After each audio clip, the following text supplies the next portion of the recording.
In this video, we show how to replace a HPM board in a PowerEdge M7725. Before working inside your system, read through and follow the safety guidelines to protect your system from potential damage and ensure your personal safety.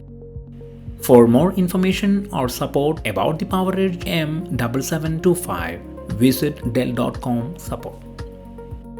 To begin, first remove the system cover, front cover, air shroud, cable holders, memory modules, risers, drives, DLC module, processors, OCP and IC card, Bose N1, DC SEM board, internal USB if installed.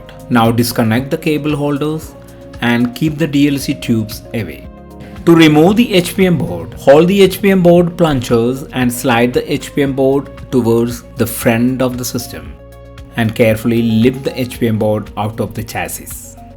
To install the HPM board, hold the HPM board plungers, align and slide in the HPM board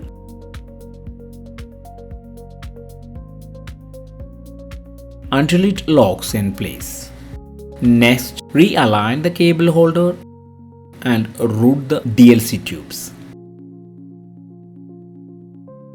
For more information about safety guidelines, see the service manual at dell.com support.